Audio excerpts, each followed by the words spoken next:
área blanca propiamente dicho, que es todo el quirófano, pero muy importante es el área quirúrgica donde nosotros ahora vamos a trabajar.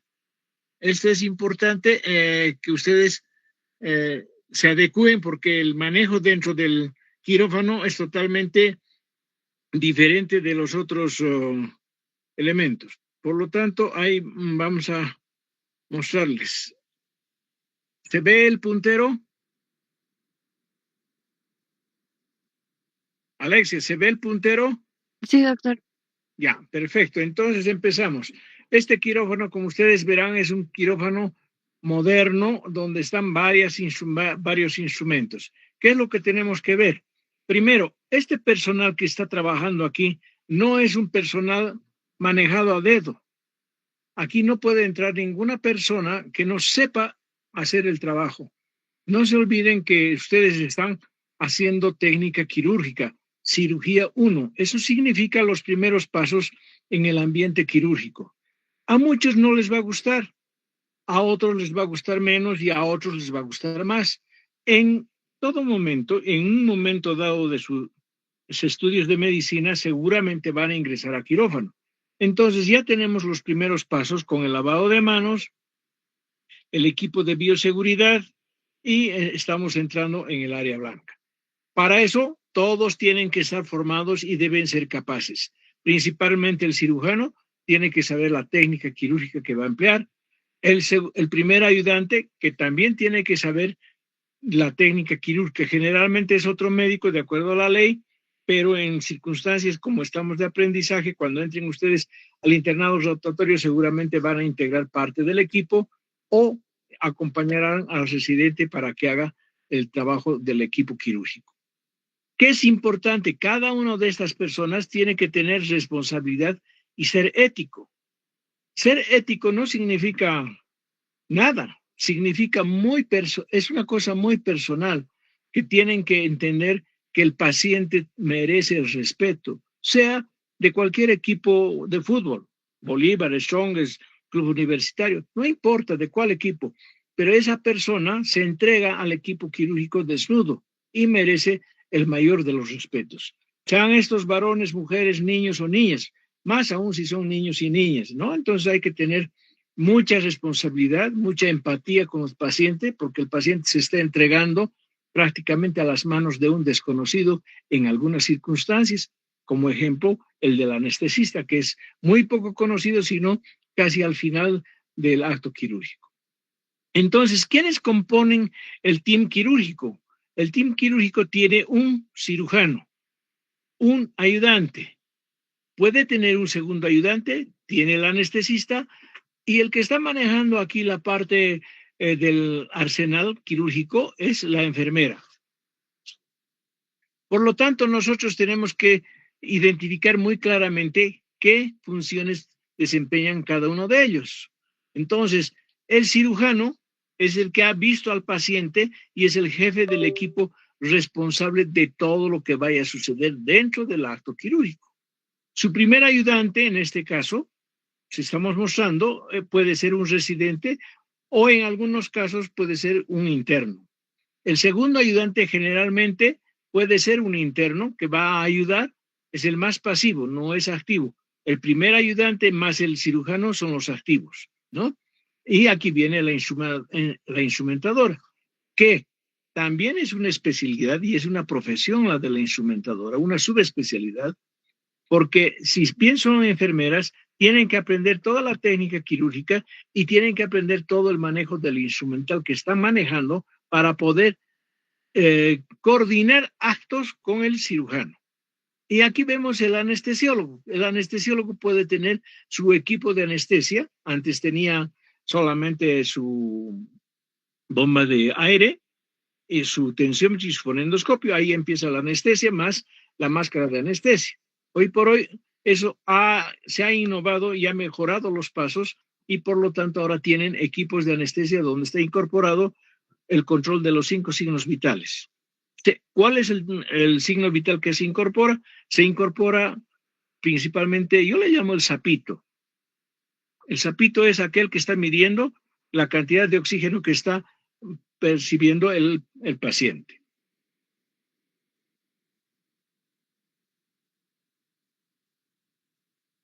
Ahora no sé cómo pasa. Ah, aquí está. Siguiente. Ahí está. Entonces, como ya tenemos nosotros más o menos visualizado el equipo quirúrgico, en la anterior exposición, en el anterior cuadro ustedes ya han visto, tenemos que decir también qué es lo que pasa. Aquí tienen al cirujano, ¿no? Los asistentes o los ayudantes. Pero esta disposición es para una cirugía que se llama laparoscópica, ¿no? Utilizando los medios de la tecnología actual. Sin embargo, tenemos que hablar quiénes conforman el equipo quirúrgico. Primero el mínimo, que es el simplificado y que está compuesto por el cirujano y el circulante, porque a veces tienen que hacer extirpaciones de pequeños detalles de la piel o algún otro detalle que no requiere mayor equipo quirúrgico. En cambio, el equipo quirúrgico estándar ya tiene el cirujano, el primer ayudante, el segundo ayudante que puede estar acomodado a su derecha del cirujano, ¿no? La instrumentadora y el anestesiólogo. Entonces, este equipo se llama el equipo estándar, ¿no? El equipo estándar. Este mismo equipo puede ampliarse cuando se amplía el acuerdo, de acuerdo con la operación. Por ejemplo, si hay una operación de corazón, entonces van a ingresar otras personas que están manejando el equipo de transfusión de sangre. Si están operando otro tipo de cirugías, entrarán los radiólogos.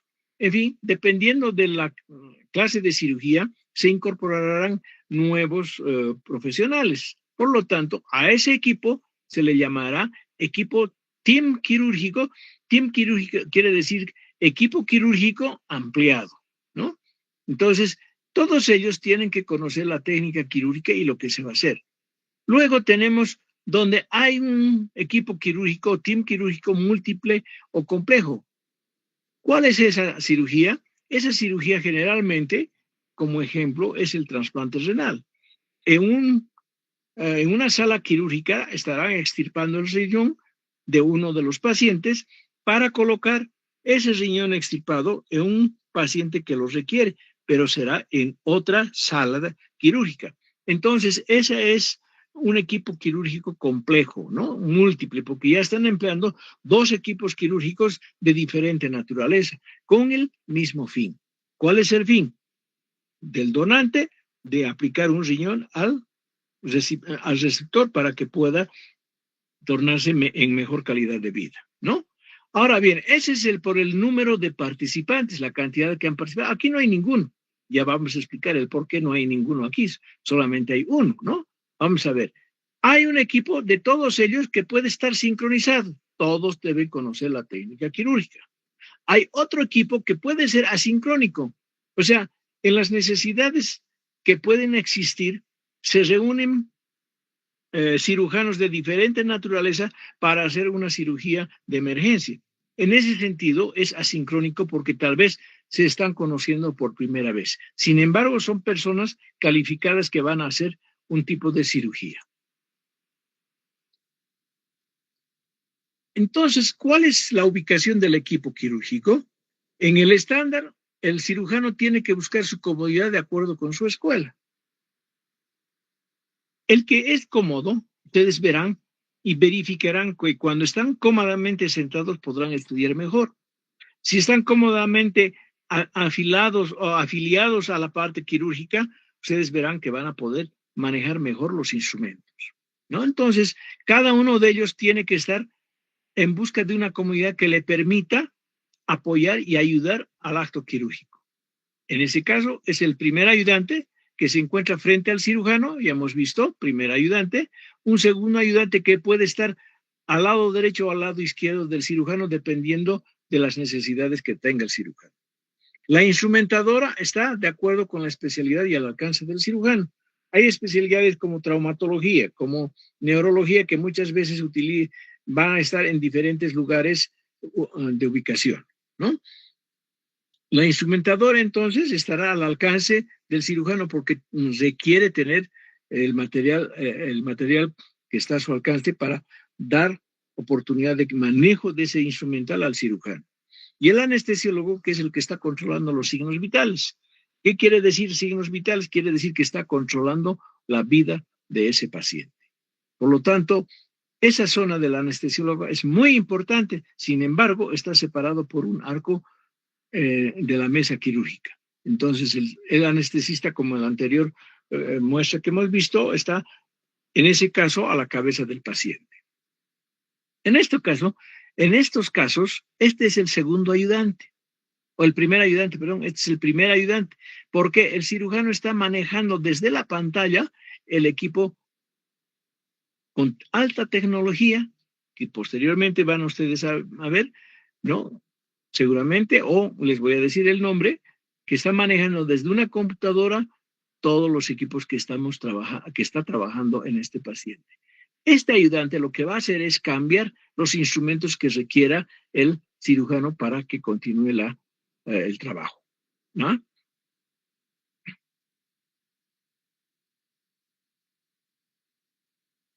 Entonces, ¿cuáles son las funciones de los miembros del team quirúrgico? Las funciones de los miembros del team quirúrgico, primero tengo que decirles, este es el equipo que no tiene bata estéril. En cambio, este otro equipo es el que tiene bata estéril. Este es el equipo que está pegado al paciente. En estas circunstancias, aquí tienen ustedes el paciente y este es el equipo que está pegado al paciente y tiene batas estériles. En cambio, este otro equipo no los tiene. ¿Quiénes son? El anestesiólogo y el circulante, ¿no? Entonces, vamos a ver detalladamente. Inicia el acto quirúrgico previa comprobación de todo lo dispuesto. ¿Quién? El cirujano. El cirujano tiene que llegar puntualmente. Ya van a ver por qué. Porque la programación está anticipada al acto quirúrgico. No importa que sea una emergencia. Si es emergencia, ya tiene que estar la papeleta de emergencia en el quirófano para que preparen el quirófano para la cirugía de emergencia. En caso de programado, igual tiene que mandar su documento para que preparen el equipo que va a trabajar o el equipo que se requiera para hacer el acto quirúrgico. ¿Qué tiene que pasar? Estamos hablando del cirujano. Tiene que conocer la técnica operatoria y realiza las maniobras quirúrgicas. Es el jefe del equipo. Puede delegar funciones, pero siempre bajo su control, ¿no? Su trato tiene que ser respetuoso con el equipo. Ustedes van a ver muchas veces que los cirujanos se enojan, se molestan, evidentemente porque no están siguiendo lo que se llama la técnica quirúrgica. Y generalmente quien un poco sufre de esto es el segundo ayudante, porque es un alumno que no conoce, que recién se está incorporando a ayudar una tarea y empezando a conocer cuáles son los efectos de esa tarea que le han dado, ¿no? Entonces, muchas veces uno tiene que entender que tiene que leer la técnica quirúrgica antes de entrar a un quirófano, si es que le toca entrar a un quirófano, ¿ya? Y eso necesariamente tenemos que tener una delegación de funciones bajo control. ¿Por qué? El médico tiene que dar las órdenes claras y precisas. Pueden ser orales, pero pueden ser por señas. Las señas son específicamente para las instrumentadoras o arsenaleras, que se llama, ¿no? Porque hay una manera de pedir hilos, hay una manera de pedir las tijeras, hay una manera de pedir el bisturí. De esa manera uno hace señas y la enfermera tiene que hacer la interacción. Ahora, ¿por qué a veces tienen que hacer señas? Porque muchas veces la anestesia no agarra la anestesia no logra su efecto en el paciente. Y entonces el paciente está escuchando las cosas. Y muchas veces cometemos los errores de hablar por demás. Y entonces creamos susceptibilidades en los pacientes. Por lo tanto, hay que guardar bastante discreción, ¿ya? Entonces, el cirujano, no se olviden, debe precisar el orden y evitar maniobras innecesarias. Debe controlar al paciente preguntándole al anestesiólogo: ¿cómo está el paciente? De tiempo en tiempo hay que preguntar, porque esa es la interacción. El anestesiólogo está vigilando la vida del paciente. El cirujano está haciendo el acto quirúrgico. Entonces, las dos cosas tienen que coordinar y siempre estar preguntando pendiente. También el cirujano, su obligación es redactar el protocolo operatorio y además de escribir las indicaciones posoperatorias. Sin embargo, El protocolo operatorio muchas veces se lo dicta. Hay un equipito que es una grabadora, se puede dictar el protocolo operatorio. Pero en la circunstancia que les toca a ustedes como alumnos del internado rotatorio, cuando les toque, ustedes tienen que escribir a mano.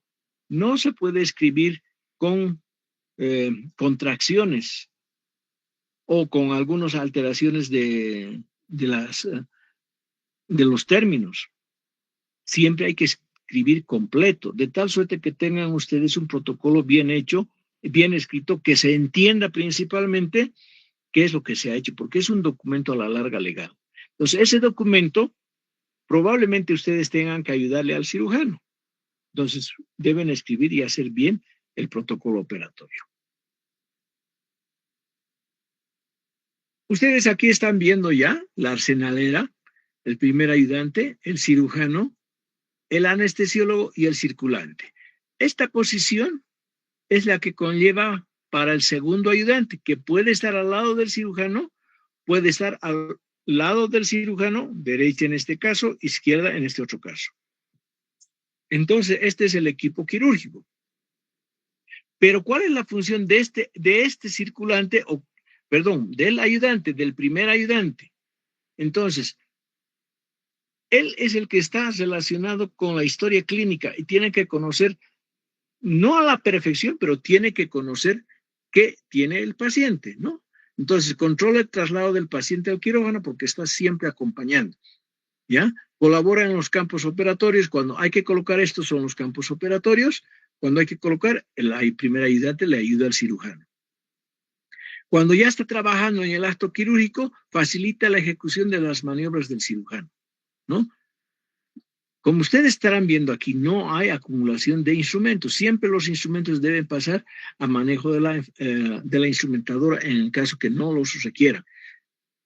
No es necesario tener altos instrumentos en esta zona. Como muchas veces ustedes habrán visto que, en el periódico dice, habían dejado una tijera en el cuerpo. No.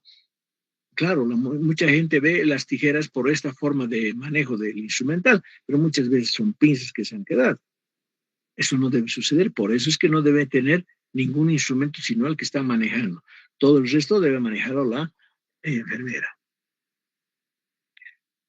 Bien, este ayudante tiene que conocer muy probablemente qué es sangre, entonces tiene que conocer cómo se puede hacer la hemostasia. Hay un capítulo aparte que es hemostasia, que ustedes van a conocer seguramente. Sin embargo, quiero decirle hemostasia, no debe haber hemorroide, no debe haber presencia de sangre. ¿Eso qué quiere decir? Su función es secar, mantener secando el lugar de la cirugía para evitar que exista sangre, porque muy difícil es ver qué es lo que estamos haciendo cuando se llena de sangre, ¿no? Este ayudante también debe conocer la técnica quirúrgica al igual que el cirujano, de tal manera que pueda darle el apoyo más importante, ¿no? Cuando ya hemos terminado este trabajo, entonces, ¿qué tiene que hacer? Muchas veces el cirujano también cierra la herida, pero a veces delega al primer ayudante para que cierre la herida, ¿no? Cuando finaliza el acto quirúrgico, puede también el ayudante cubrir gasas, apósitos y su esparadrapo, ¿no? Dependiendo de qué es lo que le indique, ¿no? Y hace el protocolo operatorio. Pero este ayudante muchas veces le va a delegar al segundo ayudante. El segundo ayudante no puede escribir el protocolo operatorio, pero sí puede recibir el dictado del ayudante o recibir el dictado del cirujano.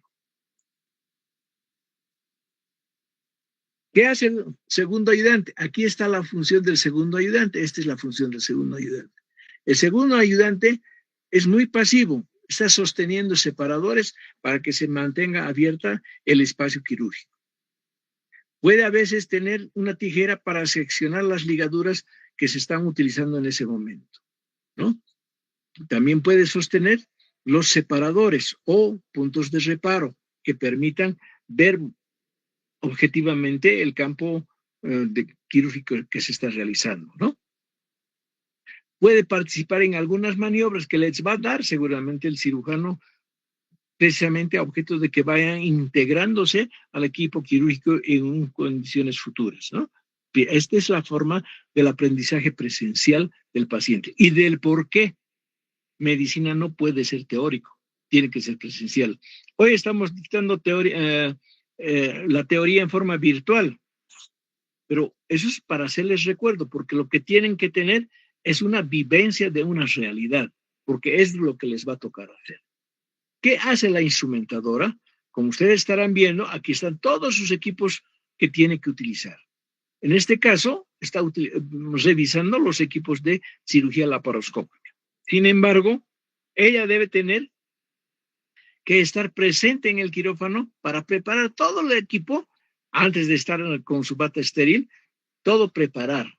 Por eso es que tiene que llegar la orden de quirófano, solicitando la solicitud de quirófano con anticipación para que pueda preparar todo el material.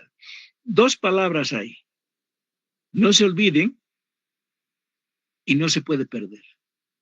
No pueden olvidarse nada.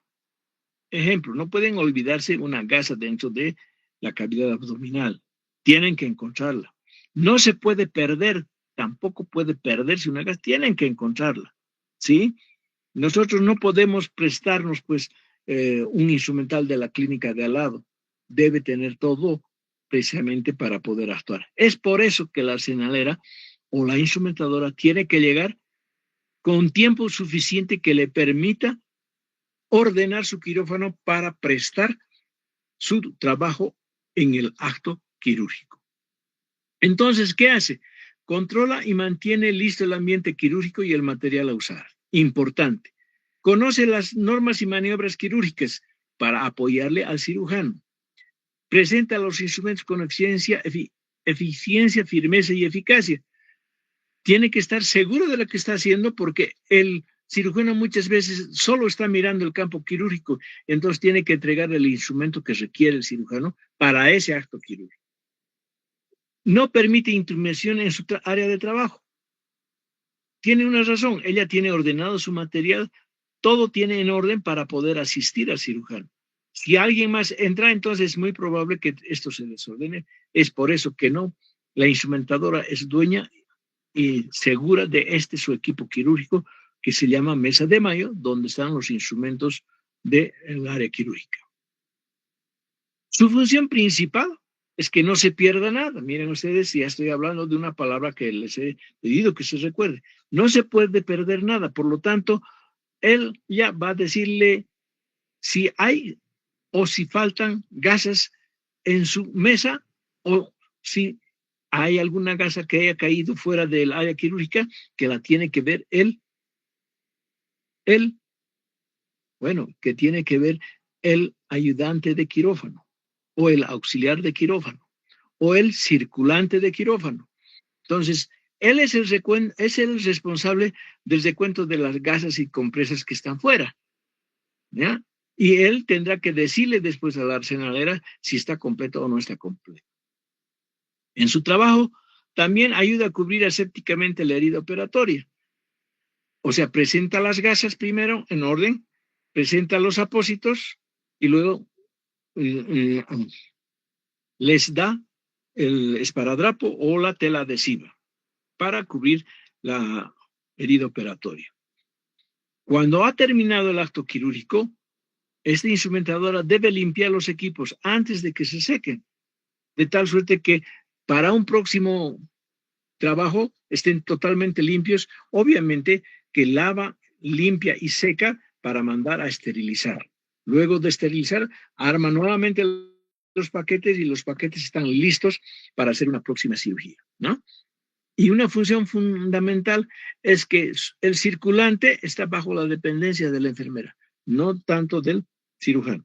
La enfermera es quien supervisa las funciones del circulante. Funciones del anestesiólogo. Aquí está el anestesiólogo, en este caso está con su bata, puede estar, no es necesario que tenga bata, pero puede estar en bata dependiendo de la situación de quirófano. Aquí una pequeña digresión. Deben ir ustedes con ropa interior, porque muchas veces cuando el quirófano está tratando con una sepsis bastante importante del paciente, muchas veces todos tienen que salir dejando todo, bata, gorra, barbijo, casaca, pantalón, botas, todo dentro del quirófano, para que eso entre en una bolsa que permita desechar totalmente.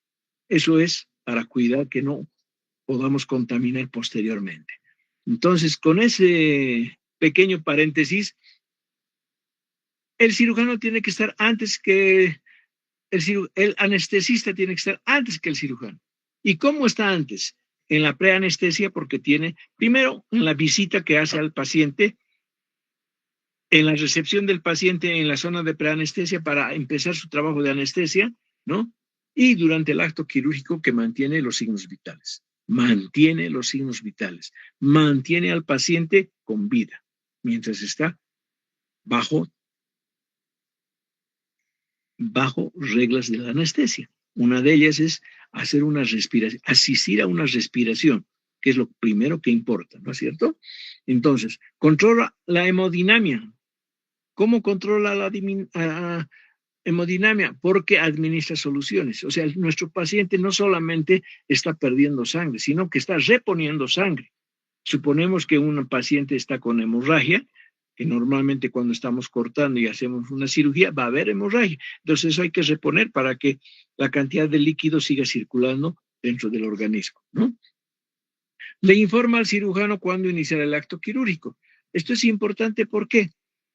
Porque cuando el paciente está anestesiado, no va a sentir el dolor y vamos a poder hacer el acto quirúrgico. Entonces, el que nos da la pauta para iniciar el trabajo es el anestesiólogo. Tampoco el anestesista abandona, no debe abandonar el anestesista a su paciente. ¿Ya? Es importante eso porque bajo su cuidado, bajo su tutela y bajo su responsabilidad está la vida del paciente. Si hubiese alguna alteración, inmediatamente tiene que avisar al cirujano para que pare o para que haga más rápido su trabajo. Generalmente es para que pare, para que pueda reponer todas las actividades de los signos vitales, ¿no? Cuando ha terminado la cirugía, el anestesista va a acompañar al paciente hasta la sala de recuperación. En la sala de recuperación, la enfermera es la que se encarga de asistirle al anestesista. Muy bien, pero en este momento estamos en la sala de quirófano y en ese caso tenemos que hablar del circulante.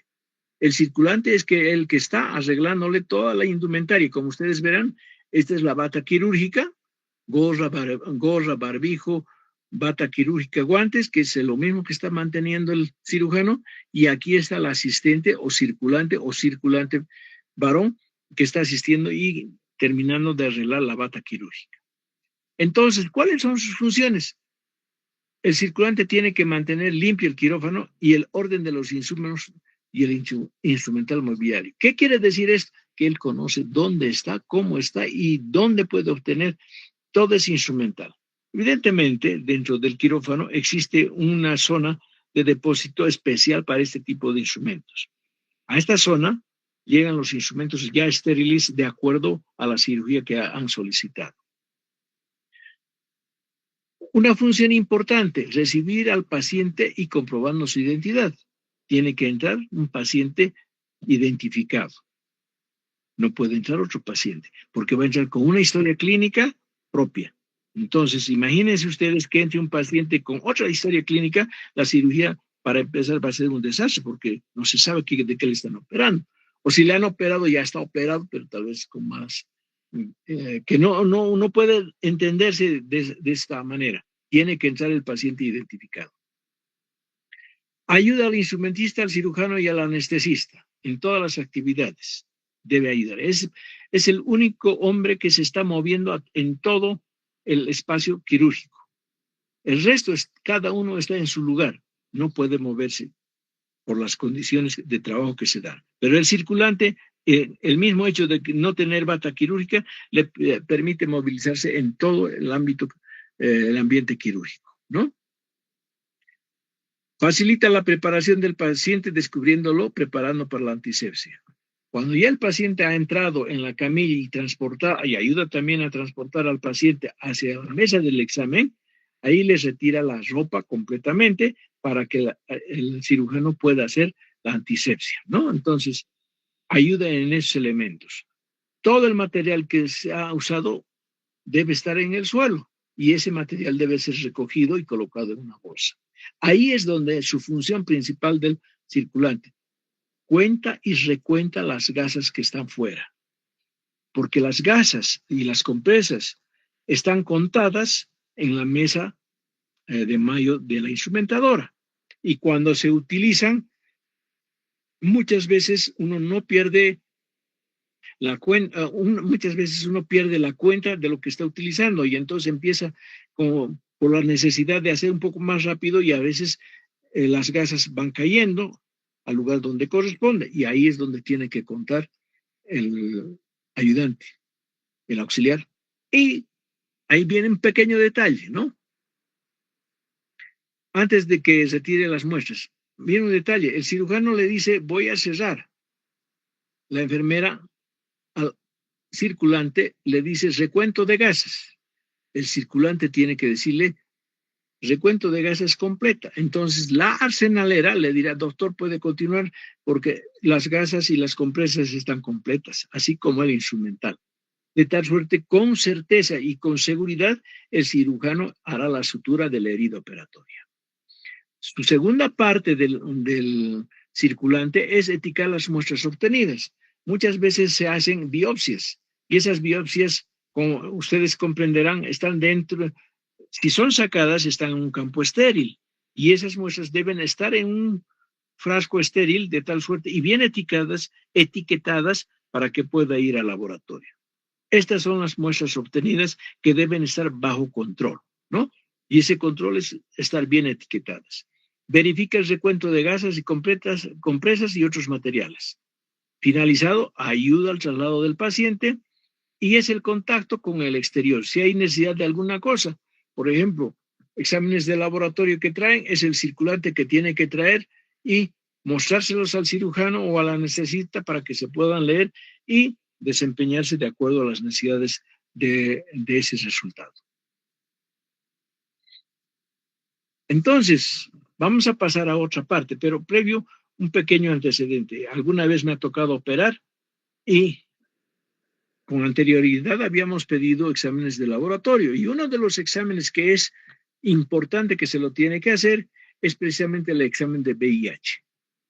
Bueno, resulta que el examen de VIH, que era de emergencia, el paciente era de emergencia, por lo tanto los exámenes de laboratorio eran de emergencia. Pero entramos a quirófano, terminamos la cirugía y recién llega el resultado de VIH. Imagínense ustedes el resultado positivo. Ya nos habíamos pinchado, ya habíamos manejado la sangre, varias cosas habían ocurrido y recién nos enteramos de que había sido VIH. Bueno, el resultado es que, por suerte, todo fue tranquilo, porque se hacen 3 exámenes de laboratorio posteriormente. Los 2 primeros salieron positivos y el último salió negativo, por lo tanto, no había contaminación de VIH. Pero sí hubo un espacio que nos preocupaba. Entonces, estas cosas también hay que tomar muy en cuenta y obtener toda la información previa para estar preparados para poder responder al acto quirúrgico. Todo acto quirúrgico necesariamente tiene que tener campos estériles. Estos campos estériles también se llaman lienzos, que pueden ser de lino, principalmente de lino, no pueden ser de plástico, aun cuando hay cubiertas ahora de plástico desechables, ¿no? Pero principalmente las que utilizamos nosotros son de lino, son piezas que nos permiten cubrir, después de haber hecho la antisepsia al cuerpo del paciente que vamos a operar, cubrir con estos campos estériles y permitirnos un espacio donde vamos a hacer el acto quirúrgico. Todo esto entra en un bulto quirúrgico, ¿ya? Para cualquier cirugía hay que preparar esto. Y estos sirven, como les he explicado, para delimitar el campo, o la región operatoria, o la zona donde vamos a operar, o el área que estamos delimitando para operar, ¿no? Entonces, generalmente, este espacio tiene que ser mayor a la cicatriz operatoria que vamos a realizar para permitirnos hacer un trabajo mejor, ¿no? Dependiendo de qué zona estamos operando, estos espacios pueden ser de diferente naturaleza. Por ejemplo, si estamos operando en la región del cuello y una cirugía de tiroides, entonces va a tomar una forma triangular. En cambio, cuando es en los miembros inferiores, va a dejarnos un espacio cilíndrico expuesto, ¿no? O una zona más semicilíndrica expuesta. Entonces, son diferentes formas que nos va a dejar conformado al utilizar estos lienzos quirúrgicos. Como ustedes estarán viendo, estos lienzos quirúrgicos están bien planchados, bien diseñados, bien doblados. En muchos casos, cada hospital tiene su forma de doblar, especialmente el campo fenestrado, ¿no? Aquí tienen ustedes toda la zona quirúrgica que estamos identificando. Antes de colocar los campos, el cirujano tiene que pintar, le llamamos pintar toda la zona donde vamos a operar.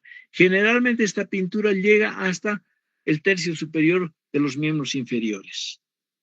Entonces, toda esa zona y a partir de la línea media axilar, también toda esa zona se debe limpiar. No limpiar, sino hacer antisepsia con algún antiséptico. Generalmente, antes se hacía alcohol iodado o solución del gol débil. Después han aparecido otros antisépticos y hoy tienen la iodopovidona. Tienen la iodopovidona que ya hemos mostrado antes en la anterior clase, o también la clorexidina. Entonces, son soluciones que nos permiten que después de un lavado que le ha hecho una cura antiséptica a la enfermera, vamos a pasar esta zona para precisamente buscar la mayor antisepsia de la zona operatoria. De esta manera, se colocan pinceladas del antiséptico para colocar los campos quirúrgicos. ¿Cuál es el objetivo de hacer esto, no? Primero que nada, el cuerpo siempre está transpirando. Y más aún cuando se va a operar, porque hay perspiración y hay sudoración, porque generalmente estamos de miedo cuando nos van a operar. A nadie le gusta que le corten. Si nos cortamos apenas un dedo, estamos llorando, gritando, ¿no ve? Entonces, imagínense ustedes en una cirugía mayor, a nadie le gusta. Entonces, hay transpiración, hay aumento de secreciones, hay sudor de la piel y hay suciedad, especialmente en la zona del ombligo. Hay que limpiar bien, porque la zona del ombligo a veces se mantiene bastante cubierta de suciedad. Entonces, no solamente es eso que hay que limpiar, aquí también se presentan flora transitoria o patológica. Entonces, eso también tenemos que eliminar con antisepsia, ¿no? ¿Y esto qué hace? Nos brinda seguridad tanto al paciente como al cirujano, porque las probabilidades de contaminación son menores. Entonces, aquí tienen la antisepsia propiamente dicha, debajo de las tetillas hasta el tercio medio, hasta el tercio superior de los miembros inferiores. Toda esa zona tiene que estar cubierta de antisepsia, ¿no? Ahora bien, pueden ustedes hacer primero en forma redondeada o circular, o pueden hacer una forma longitudinal que alcance, pero como les he manifestado, hasta los miembros inferiores. Aquí está la periférica a la incisión, forma circular, vertical cráneo caudal o longitudinal. ¿Qué hay que hacer? Hay que pincelar toda esa zona por primera vez, por segunda vez y por tercera vez también. La tercera vez exclusivamente tienen que volver a hacer un pincelado de la zona operatoria. Muy importante. Entonces, ¿qué sucede con esto que le estamos mostrando? Que los campos quirúrgicos también tenemos que conocerlos. Entonces, estos lienzos pueden ser doblados de diferente manera de acuerdo a lo que cada hospital tiene. Generalmente hay un doblado, un plegado simple en acordeón, especialmente el campo quirúrgico fenestrado, porque es un campo quirúrgico que está bastante grande, es más grande que los pequeños, que son los que van a cubrir cubrir el cuerpo, ¿no? Los pequeños tienen un doblado longitudinal que permite diferenciar del campo mayor, ¿no? Y nos ayuda a precisamente formar esos espacios eh, del campo quirúrgico propiamente dicho, ¿no? El campo fenestrado también se le llama poncho porque es un campo grande que en la mitad, más o menos, tiene un espacio, es un hueco entonces dentro de la formación de este campo quirúrgico y es más grande, casi cubre toda la mesa quirúrgica, permitiendo cubrir los campos pequeños que se han colocado con anticipación. Entonces, ¿cómo se manejan los campos? Aquí, estos son los campos laterales. Campo lateral, primero se colocan los laterales, se coloca después el campo cefálico, si ustedes quieren, luego un campo medial y finalmente un campo caudal. Entonces, 2, 3, 4, 5 campos. Y encima de ese campo se tiene que colocar el campo fenestrado. El campo fenestrado es lo que les hemos mostrado con un hueco bastante grande al medio, ¿no? Entonces, ¿cómo se manejan los lienzos? Ustedes estarán viendo que se manejan aquí con la punta de las manos, de la punta de los lienzos, con el doblez hacia afuera, ¿no? Entonces, más o menos este es el doblez hacia afuera que nos va a permitir armar un campo quirúrgico. Entonces, aquí dice lienzos laterales, cefálico, medial y caudal. Y encima de eso se colocará el campo fenestrado. El campo fenestrado ya tienen este espacio. Ese es el campo fenestrado donde ustedes van a hacer el acto quirúrgico, ¿no? Generalmente tiene 20 centímetros, delimitando todo el espacio. Estos lienzos, especialmente los laterales, el cefálico y el caudal y el medial, tienen que estar fijados mediante las pinzas de sujeción. Una de las pinzas de sujeción, las que más comúnmente se utilizan, son las pinzas de Backhaus, que son puntiagudas al igual que las de Kirchmann, ¿no?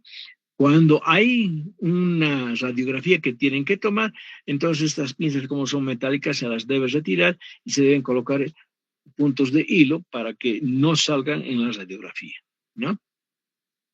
El campo fenestrado se coloca sobre la zona quirúrgica, delimitada por los campos anteriores que hemos mencionado, ¿no? Siempre con el doblez hacia afuera. Cuando ya se ha armado el campo fenestrado, es la última capa de los campos que se tiene, de los lienzos ya colocados, entonces tenemos que colocar otras compresas de piel más pequeñas, ¿no? Para precisamente separar la zona quirúrgica, ¿no? Esas compresas se llaman compresas de borde. Y hay otras que también tenemos que separar, pero cuando ya se ha abierto la herida quirúrgica, entonces ahí hay que colocar los campos de profundidad, ¿no? Para separar el lugar donde vamos a trabajar. Cuando ya se ha abierto el acto quirúrgico, ya estamos operando al interior, muchas veces, especialmente en ginecología que hay abundante sangrado, entonces se colocan estos baberos o chorreras que se llaman en las partes laterales, de tal suerte que pueda absorber la sangre que pueda salir inmediatamente. Obviamente que eso hay que controlar para que no sea un gran sangrado, ¿no? ¿Cuál es la función de estos baberos o chorreras? Aíslan los órganos. En el caso de los intestinos, tendrán que separar y dejar que mantener el intestino fijo en una zona para que no se mueva, ¿no? Actúan como secadores, pues absorben los líquidos, incluyendo sangre, ¿no? Son hemostáticas cuando se utilizan bajo presión, entonces pueden utilizarse como hemostáticas, ¿no? Son retractoras, más o menos esto es lo mismo que el aislante, separan los órganos para poder trabajar. Y en otros casos también sirven los aislantes y retractoras como protectoras, porque protegen a los órganos que no debemos tocar. Entonces, más o menos, estas compresas de vientre son estériles. Las que ingresan al interior son estériles. Puede haber no estériles, pero esas están fuera, ¿ya? La operación quirúrgica. En toda operación, entonces, el médico que conoce la técnica va a hacer sus manejos, ¿no? Va a manejar la tijera, la Strasburger, la Cushing, la PEAN, va a ir manejando sus instrumentos de tal suerte que pueda hacer una cirugía completa. Por lo tanto, todo eso son maniobras o procedimientos. Esta palabra de procedimientos, por favor, fíjenla muy bien, porque es la palabra que va a circular en toda su carrera. Hay procedimientos para escribir el protocolo operatorio, hay procedimientos para pedir exámenes de laboratorio, hay procedimientos para todo. Y es importante hacer un buen procedimiento para que tengamos mejores resultados. Por lo tanto, pueden ser manuales, pueden ser instrumentales, puede ser que el cirujano diga que se haga algún acto de movimiento del paciente o tienen el fin terapéutico.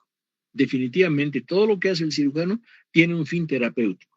Nadie entra, ningún cirujano entra a operar mal. Todos los cirujanos, por eso es que entran a operar bien. Y es por eso que los cirujanos no pueden ser nombrados a dedo.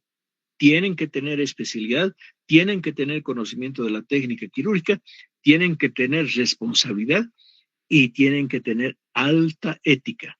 No solo el cirujano, todo el equipo de salud debe tener estas realidades. Entonces, muchas veces esta operación se realiza por incisión o por un orificio natural. Aquí un poquito me voy a detener. Se definen así, por el riesgo. Puede ser mayor, mediana, menor o mínima. Mayor, cirugía de tiroides. Mediana, cirugía de apéndice. Menor, una sutura o retiro de alguna astilla. Mínima, cuando ustedes probablemente hagan una verruga. Si es pequeñita, esa es mínima, ¿no? Por el objetivo, es curativa y es paliativa. Curativa porque hemos resuelto el problema.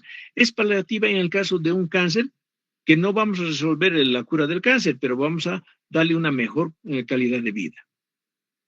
Forma de abordaje, invasiva y no invasivas, mínimamente invasivas. Invasiva, vamos a entrar a cavidad abdominal. No invasivas, conjuntamente con las mínimamente invasivas, son el manejo de los equipos laparoscópicos por incisiones pequeñas que se están realizando. Por la necesidad, habíamos hablado, de urgencia, ya, de programada, cuando ya uno está programando para tal día la cirugía. Por la infección, había comentándoles que en algún momento ustedes tenían que quitarse toda la ropa para salir del quirófano. Ese es el caso de la infección séptica contaminada, pero también hay las no contaminadas. Por ejemplo, una vesícula biliar que no está contaminada se saca prácticamente sin mayor problema, ¿no? Especialmente en las cirugías laparoscópicas. Por la magnitud, es parcial, total, radical. Parcial, cuando vamos a hacer una técnica quirúrgica que vamos a sacar algún pedazo, ¿sí? Total, una mastectomía. Vamos a retirar la glándula mamaria. Y radical, cuando no solamente vamos a hacer la glándula mamaria, sino también vamos a hacer los ganglios mamarios que se encuentren. Ese es la radical. Lo estético. Ya, bueno, más o menos esto ya lo conocen.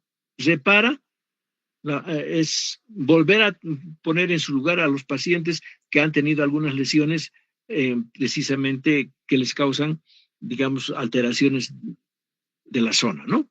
Resultados obtenidos, construcción o de reconstrucción. Esto está conjuntamente la parte plástica, ¿no? Para reconstruir si es que falta algo, o reconstruir si es que ha sido lesionado bastante. Por la técnica típica y atípica. Este es bien clarito. Es típica cuando sigue todas las reglas. Ejemplo, apendicitis. Si se siguen todas las reglas en una patología apendicular, no presenta lesiones ni alteraciones. Por lo tanto, se llama típica.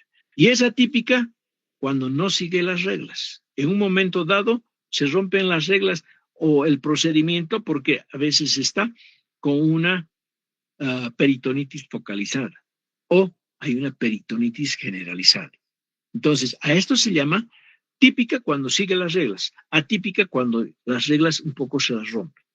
De acuerdo con la internación, ambulatoria, corta estancia y hospitalaria. Ambulatoria, cuando se hace en el día y se puede ir a su casa, ¿no? De corta estancia, de 2 a 3 días, se quedan en el hospital, generalmente una laparoscópica, ¿no? Por cuidado se quedan 2 a 3 días. Y hospitalaria, cuando te hace una cirugía mayor y hay que hacer un buen control. El riesgo. El riesgo es cuando las estructuras donde se realiza pueden ser cirugía mayor, estructuras viscerales, ingreso a serosas. ¿Cuáles son? Cavidad peritoneal, ¿no es cierto? Entonces, esa es una de las serosas que uno vamos a ingresar. Mediana, atraviesan serosas y abordan tejidos nobles, tendones y otros. Este van significa venas, arterias y nervios. Esa es la cirugía mediana. Cirugía menor limita partes blandas o lipomas. Estamos concretando lo que hemos expresado anteriormente. Y cirugía mínima, limitadas a piel, abscesos y suturas simples, ¿no? Entonces, el objetivo puede ser curativa, que erradica la enfermedad, ejemplo, la apendicectomía, ¿no? La cirugía paliativa alivia la sintomatología, un ostoma que se llama cuando hay salida es decir, comunicación entre el intestino, puede ser grueso o delgado con el exterior, ¿no? Se llama ostomía. En la actualidad, estos son los equipos que están trabajando. Sin embargo, estos son equipos de alta tecnología, ¿no? Entonces, ahora se trabaja con estos. Sin embargo, nosotros estamos todavía en la cirugía laparoscópica. No hemos entrado a estos términos aún porque no tenemos un gabinete más o menos de esa naturaleza. La cirugía videoendoscópica se refiere a la cirugía laparoscópica. El cielo abierto se refiere cuando hacemos la cirugía manual, ¿no? Y la exposición de tejidos. Cuando hay mixta, en la colecistectomía y colonoscopía. Sin embargo, voy a hablar de la cirugía laparoscópica. Muchas veces hay complicaciones en la cirugía laparoscópica y hay que convertir, entonces se vuelve mixta, porque tienen que hacer ya de tipo manual el trabajo, ¿no? Y operaciones a distancia. Esas operaciones a distancia están focalizadas de la siguiente manera: a retirar cálculos. ¿Dónde estarán los cálculos? Pueden ser cálculos en vías biliares o pueden ser en cálculos en riñón. Estos cálculos se distribuyen por ondas, no por ondas magnéticas, sino son ondas especiales que van a llegar a destruir a estos cálculos. Entonces, esta es una manera de operación a distancia. Forma de abordaje. Cuando hay una formación de esta naturaleza, que es una hernia, entonces tenemos que hacer una forma de abordaje invasiva, ¿no? Neumonectomías, mínimamente invasivas por incisiones pequeñas en la laparoscópica, no invasivas incruentas, reducción de fracturas o utilizar rayos láser o ondas de ultrasonido. Estas ondas de ultrasonido son para retirar los cálculos o para destruir cálculos. Necesidad de urgencia relativa, acuérdense bien, permite un tiempo de espera, apendicitis aguda. Aquí, solamente para que empiecen a recordarse, importante es, la apendicitis aguda tiene un horario de existencia hasta que una parte silencia y es el momento en que está tranquilo el paciente y dice, ya me he curado. No.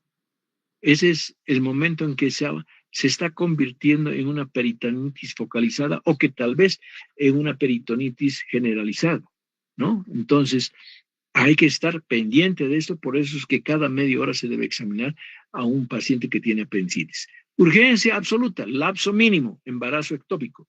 ¿Por qué? Porque hay una gran hemorragia y hay gran dolor, ¿no? Urgencia extrema, lesión con peligro de muerte. Aquí estamos mostrando hernias de intestino, salidas, hernias inguinales, por decirle, ¿no? Y las electivas programadas, hernias o varices. Estas hernias pueden ser programadas mientras no se estrangulen. Esta no está estrangulada, pero esta está empezando a estrangularse. Estas son las de emergencia. Aquí tienen también por el problema de infección, es séptica contaminada, como la osteomielitis y la peritonitis. Cirugía limpia, no contaminada, cesárea, tiroidectomía. ¿No? Magnitud, parcial, total, radical.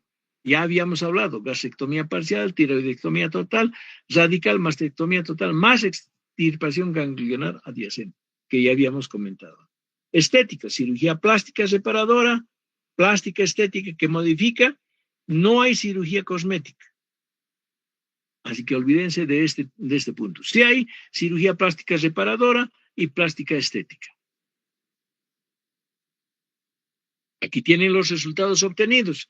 Cirugía de construcción, ¿cómo ha quedado la construcción? Cirugía de reconstrucción, han reconstruido toda la zona.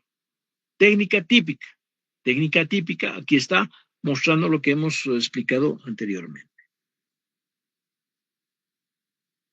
Cirugía ambulatoria, cuando puede estar en el mismo hospital, tiene una sala especial para hacer cirugía ambulatoria.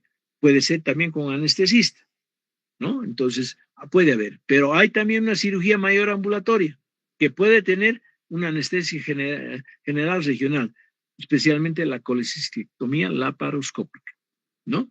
Es de corta estancia cuando tiene de 24 a 72 horas, o sea, de 1 a 3 días. Y tiene una larga estancia hospitalaria mayor a las 72 horas.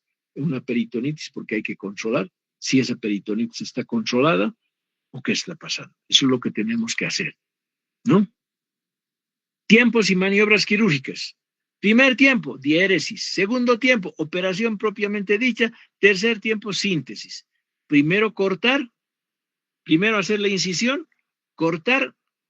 Esto se llama diéresis. Cuando ya hemos hecho la cirugía, hemos completado el trabajo, ya no hay apendicitis, ya no hay colecistitis, hemos extirpado ambos elementos, tenemos que cerrar la herida quirúrgica de esta manera. Eso es la síntesis. Entonces tenemos tiempos y maniobras quirúrgicas, tiempo de diéresis, trabajo terapéutico propiamente dicho, planificado, y la síntesis, que es la restitución de la vía de acceso. Hay que cerrar, ¿no? Ahora aquí hay varias cosas que tenemos que completar. Separación. Hay dentro está ver qué cosa vamos a hacer. Se hace una exploración visual y a veces manual, especialmente en abdomen, puede hacerse una exploración manual, ¿no? Debridamiento, se eliminan los tejidos, estas son bridas, entonces hay que eliminar, ¿no? Centesis, muchas veces hay quistes y esos quistes hay que puncionarlos, pero no siempre todos, hay que verificar qué es lo que se puede ver, ¿no? Entonces, tomía, incisión o corte, por ejemplo, en la vesícula biliar a veces hay que abrir para sacar los cálculos, ¿sí? Entonces esto tomía. Rafia, sutura, hay que hacer la sutura. Aquí podemos hacer una rafia de este lugar a este lugar, entonces hacer una sutura, ¿no? Rafia. Exéresis, sacar. Si este es un tumorcito o es algo que tenemos que extirpar, lo sacamos absolutamente todo. A eso se llama exéresis o ectomía. Plastía, si tenemos que hacer alguna actividad, reparar los espacios, ¿no? Oscopía, tenemos que hacer con el endoscopio de la laparoscopía, podemos ver el interior de la cavidad abdominal.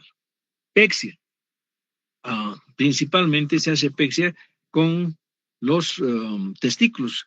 Muchas veces están muy altos y eso hay que bajarlos y hay que consolidarlos en esa posición. De esa manera se hace una pexia, ¿ya? Eso es lo que le llaman orquidopexia. Desis, fija o anula una articulación. Ya, eso está más grave, pero ya en traumatología ustedes verán que hay muchas articulaciones que las fijan. Estasis, detención quirúrgica o coprostasia. Esta coprostasia principalmente se realiza cuando se hace la resección intestinal en caso de vólvulo. Entonces hay que hacer una reparación intestinal adentro porque hay un segmento que está prácticamente mal. Entonces hay que eliminar ese segmento.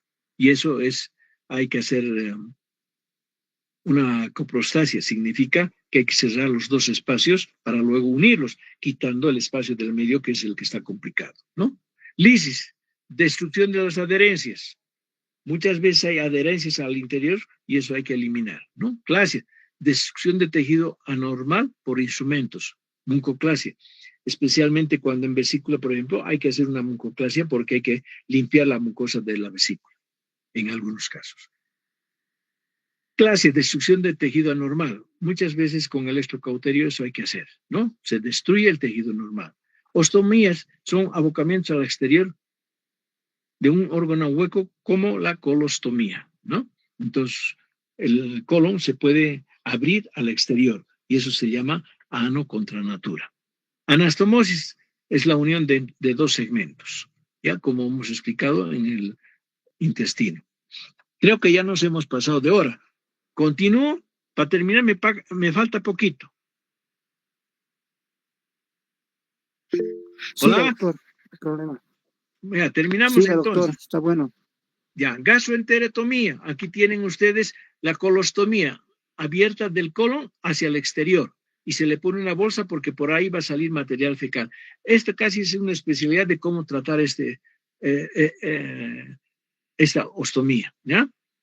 ¿Cómo se nombra? El órgano superior primero, colédoco, duodenostomía. Anastomosis isoperistáltica.